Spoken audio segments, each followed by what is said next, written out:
अस्सलाम वालेकुम students. Online session में हमारा आज थर्ड लेक्चर है। हम स्टडी कर रहे हैं chapter number 4 liquids and solids और हमारा टॉपिक है आज का properties and applications of hydrogen bonding. Students, जो वाटर का मॉलिक्यूल है या जिसमें हाइड्रोजन बॉन्डिंग प्रेजेंट है, ये जो हाइड्रोजन बॉन्डिंग है हमारी लाइफ में बहुत वैल्यू रखती है। बहुत हमारी रोज़मर्रा की ज़िंदगी में ये जगह जगह जो है वो हमें नज़र आती है। आज हम इसकी एप्लीकेशंस में देखेंगे कि ये किस तरह हमें जो है वो बेनिफिट जो है वो प्रोवाइड करती है। Properties and applications of hydrogen bonding. Students, first property हमारे पास है thermodynamic properties of covalent hydride. अब जो थर्मोडायनामिक प्रॉपर्टीज़ क्या है स्टूडेंट्स, ये इसका मतलब है कि ये हीट से रिलेटेड प्रॉपर्टी है। मतलब हमारे मेल्टिंग पॉइंट हो गए, बॉइलिंग पॉइंट्स हो गए। और जो कोवलेंट हाइड्राइड है स्टूडेंट्स, जो हमारे पास नॉन मेटल्स होती हैं वो covalent bond mostly covalent bond बनाती हैं। और जब वो नॉन मेटल्स हाइड्रोजन के साथ रिएक्शन करती हैं, हाइड्राइड्स बनाती हैं, तो हम उन्हें कहते हैं कोवलेंट हाइड्राइड्स। स्टूडेंट्स, आज हम जो है वो पीरियोडिक टेबल में ये मैंने कुछ जो है वो ग्रुप्स को डिस्कस किया हुआ है 4A, 5A, 6A और 7A। इसमें जो कुछ एलिमेंट्स हैं हमारे पास, हमने उसको ड्रा किया हुआ है। यहाँ पे मैं अब आपको इसमें इनका मेल्टिंग पॉइंट जो है इनका बॉइलिंग पॉइंट का ट्रेंड हम देखेंगे कि बॉइलिंग पॉइंट कैसे इफ़ेक्ट होता है हाइड्रोजन बॉन्डिंग की वजह से। स्टूडेंट्स, ये 4A जो एलिमेंट्स हैं कार्बन, ये हाइड्रोजन के साथ रिएक्ट करके हाइड्राइड बनाएंगे। अब इसके साथ कितनी एबिलिटी है कि ये कितने हाइड्रोजन के साथ जो है वो रिएक्ट करेंगे। इस ग्रुप के पास है कि ये 4 जो है वो हाइड्रोजन के साथ रिएक्ट करके हाइड्राइड बनाएंगे। इसी तरह ये 4A का पूरा ग्रुप जो है ये इसमें एबिलिटी है कि ये 4 हाइड्रोजन के साथ रिएक्शन करेंगे। इसी तरह स्टूडेंट, जो 5A का ग्रुप है इसमें जो एलिमेंट है हमारे पास नाइट्रोजन, इसके पास कितनी एबिलिटी है, इसके पास 3 हाइड्रोजन के साथ रिएक्शन करने की एबिलिटी है। NH3, फास्फोरस, आर्सेनिक के साथ भी H3 और जो है हमारे पास एंटीमनी, इसके साथ भी जो होगा H3। स्टूडेंट्स, अब जो हमारे पास 6A के ग्रुप के एलिमेंट्स हैं, ऑक्सीजन आ गया, इसके पास कितनी एबिलिटी है, कितने हाइड्रोजन के साथ रिएक्शन करेगा, ये 2। पूरे का पूरा ग्रुप जो है वो 2 हाइड्रोजन के साथ जो है वो रिएक्शन करेगा। सल्फर के साथ भी 2 हाइड्रोजन और सेलेनियम के साथ भी और टिलोनियम के साथ भी।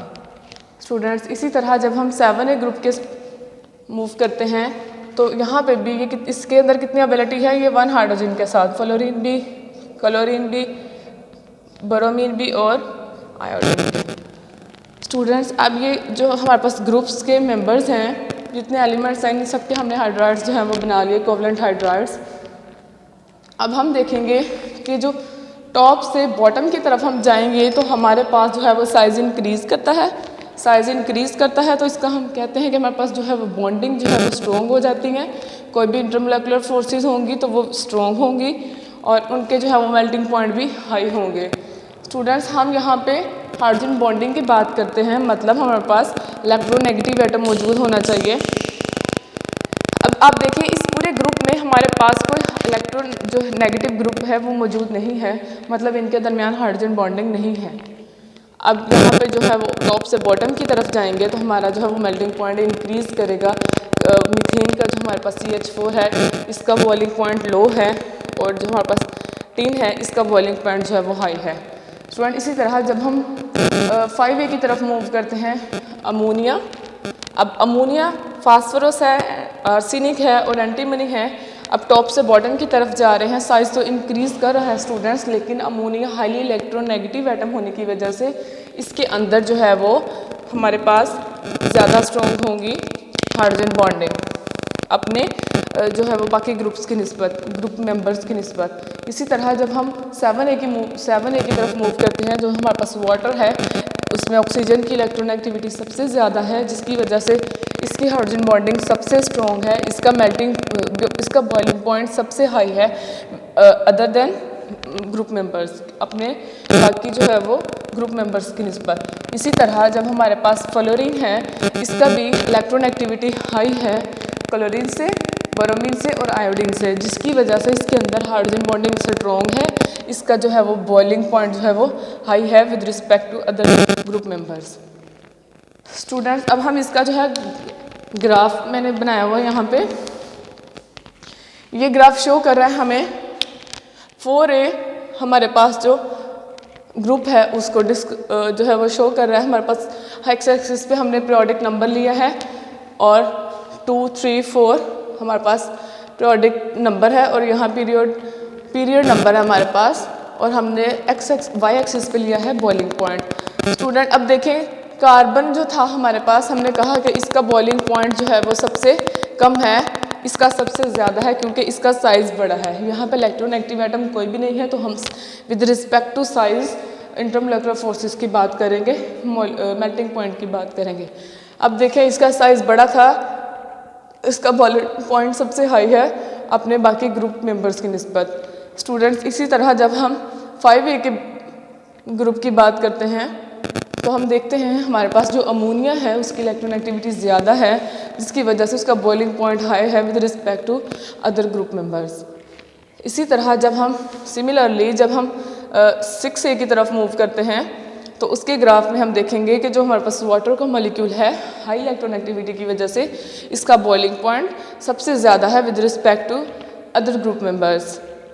और जब हम 7A की तरफ मूव करते हैं, 7A की बात करते हैं ग्रुप की, तो हमने कहा इधर भी जो हमारे पास फ्लोरीन है हाईली इलेक्ट्रोनेगेटिव एटम मौजूद है विद क्लोरीन, ब्रोमीन और आयोडीन से, तो इसकी बॉइलिंग पॉइंट सबसे हाई है due to strong hydrogen bonding. तो हम कहते हैं कि विद इसका देखें आप यहाँ पे ट्रेंड में कि इसका बॉइलिंग पॉइंट जो है वो सबसे हाई है क्लोरीन, ब्रोमीन और आयोडीन के हाइड्राइड की निस्बत। ये हमने डिस्कस कर लिया इनका ट्रेंड कि इनके बॉइलिंग पॉइंट जो है वो हाई हैं, किस किस के, फ्लोरीन वाले के, वाटर के और अमोनिया के, इनके अपने ग्रुप मेंबर्स में। हमने एक बात की थी हाइड्रोजन बॉन्डिंग में हमारे पास हाईली इलेक्ट्रोनेगेटिव एटम कौन है, फोन, जिसको मैंने कहा था फ्लोरीन है, ऑक्सीजन है और नाइट्रोजन है, फ्लोरीन, ऑक्सीजन और नाइट्रोजन। अब इनके अंदर स्ट्रॉन्ग हाइड्रोजन बॉन्डिंग है with respect to other group members. इसी वजह से इन सब के जो है वो बॉइलिंग पॉइंट जो है वो आप देख रहे हैं हाई है, और यहाँ पे इसका लो है क्योंकि इसके अंदर जो है हमारे पास हाइड्रोजन बॉन्डिंग मौजूद ही नहीं है। स्टूडेंट यहाँ पे क्वेश्चन राइज होता है कि why water has high boiling point than HF, कि हमारे पास जो वाटर का मॉलिक्यूल है इसके पास बॉइलिंग पॉइंट हाई क्यों है HF की निस्बत। हालांकि हमारे पास जो फ्लोरीन है वो मोस्ट इलेक्ट्रोनेगेटिव एटम है, उसकी इलेक्ट्रोनेगेटिविटी 4 है, लेकिन हमारे पास फिर उसका बॉइलिंग पॉइंट हाई क्यों नहीं है। स्टूडेंट्स हम देखते हैं कि हमारे पास जो HF का मॉलिक्यूल है इसमें हमने हाइड्रोजन बॉन्डिंग डिस्कस की थी कि HF के मॉलिक्यूल में पर मॉलिक्यूल 1 हाइड्रोजन बॉन्ड बनता है। जैसे कि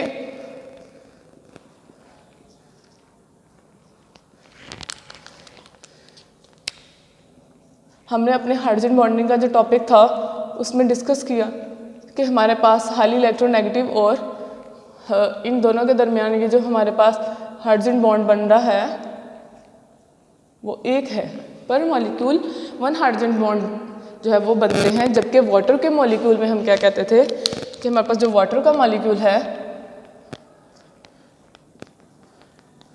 वो क्या करता था, 2 हाइड्रोजन बॉन्ड बनाता था पर मॉलिक्यूल।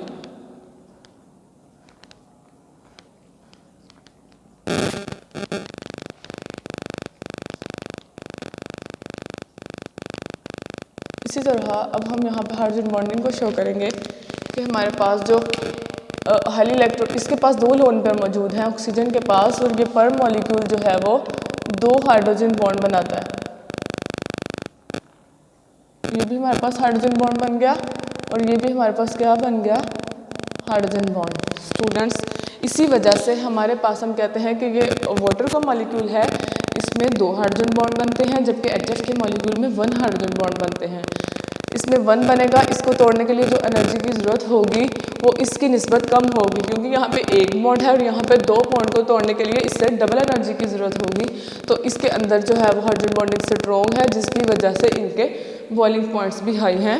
और हम कहते हैं कि जो हमारे पास HF है उसका क्या है, पर मॉलिक्यूल हमारे पास क्या है, पर मॉलिक्यूल 1 हाइड्रोजन बॉन्ड बनता है और इसका बॉइलिंग पॉइंट कितना है, 99.9। और जब वाटर का मॉलिक्यूल है इसमें हम कहते हैं पर मॉलिक्यूल हमारे पास क्या होता है 2 हाइड्रोजन बॉन्ड बनते हैं और इसका बॉइलिंग पॉइंट है 100 डिग्री सेल्सियस। इसी तरह स्टूडेंट नेक्स्ट क्वेश्चन है water is the liquid but H2S and H2SC are gases. यहाँ पे देखें 6A ग्रुप में कि वाटर का मॉलिक्यूल जो है वो लिक्विड फॉर्म में है और ये वाला गैस फॉर्म में है और ये भी गैस फॉर्म में। लेकिन क्यों है स्टूडेंट्स? वाटर में स्ट्रॉन्ग हाइड्रोजन बॉन्डिंग है किसकी निस्बत? H2S और H2SC की निस्बत। जब बॉन्डिंग स्ट्रॉन्ग होगी तो उसका मतलब है कि मॉलिक्यूल्स जो हैं वो करीब करीब होंगे। इसमें बॉन्डिंग वीक है, इसका क्या मतलब है कि इसके अंदर मॉलिक्यूल्स दूर दूर हैं। तो हम कहते हैं जब मॉलिक्यूल्स दूर दूर होंगे उनके जो है वो डिस्टेंस ज़्यादा होगा तो वो किस फॉर्म में एग्जिस्ट करेगा? Gas form. और इसीलिए वाटर जो है वो लिक्विड फॉर्म में एग्जिस्ट करता है। वाटर का मॉलिक्यूल है तो इसके अंदर जो मॉलिक्यूल हैं वो उनके अंदर डिस्टेंस कम होता है, जबकि हमारे पास जो H2S एंड H2SC है उनके अंदर मोर डिस्टेंस होता है। मोर डिस्टेंस होने की वजह से चीज़ किस फॉर्म में एग्जिस्ट कर रही है? गैस फॉर्म में। इसमें क्या होता है मॉलिक्यूल्स जो है वो क्लोज हैं। मॉलिक्यूल्स क्लोज होने की वजह से लेस डिस्टेंस है। जब हमारे पास लेस डिस्टेंस होगा स्टूडेंट्स तो हम कहते हैं कि वो चीज़ किस फॉर्म में एग्जिस्ट कर रही है? लिक्विड फॉर्म में। जब उससे बहुत ज़्यादा कम होगा कि कोई मोशन नहीं होगी, क्लोजली जो है पैक्ड होंगे हमारे पास, तो वो हम कहते हैं सॉलिड फॉर्म में एग्जिस्ट करता है। अब नेक्स्ट क्वेश्चन है boiling point of ammonia is lower than HF और H2O। अब इसका कम क्यों है? हालांकि तीनों इलेक्ट्रोनेगेटिव एटम है लेकिन इसका बॉइलिंग पॉइंट कम क्यों है वाटर और हाइड्रोजन फ्लोराइड से? अब इसकी रीज़न क्या है? क्योंकि जो नाइट्रोजन है हमारे पास उसकी इलेक्ट्रोनेगेटिविटी कम है किसकी निस्बत? हमारे पास ऑक्सीजन की निस्बत और फ्लोरीन की निस्बत। N जो है उसका हमारे पास क्या है? अमोनिया। सिर्फ नाइट्रोजन की बात करते हैं तो इसके क्या है? लेस इलेक्ट्रोनेगेटिविटी है। इलेक्ट्रोनेगेटिविटी इसकी जो है वो लेस है देन ऑक्सीजन एंड फ्लोरीन, जिसकी वजह से इसके अंदर क्या होता है लेस इलेक्ट्रोनेगेटिविटी है तो दोनों की निस्बत जो है वो less hydrogen bonding weak hydrogen bond होगा। वीक हाइड्रोजन बॉन्ड होगा किसकी निस्बत? H2O और HF की निस्बत। स्टूडेंट्स ये हमने डिस्कस कर लिया thermodynamic properties of covalent bond. हमने जस्ट वन एप्लीकेशन डिस्कस की, प्रॉपर्टी उसकी डिस्कस की है। सेकंड हम डिस्कस करेंगे इसके अंदर सॉलेबिलिटी को कि डिफरेंट जो कंपाउंड्स हैं हमारे पास मॉलिक्यूल हैं वो वाटर में सॉलेबल हैं या नहीं। अब वो हम जो है वो नेक्स्ट में डिस्कस करेंगे। ओके स्टूडेंट्स, अल्लाह हाफिज़।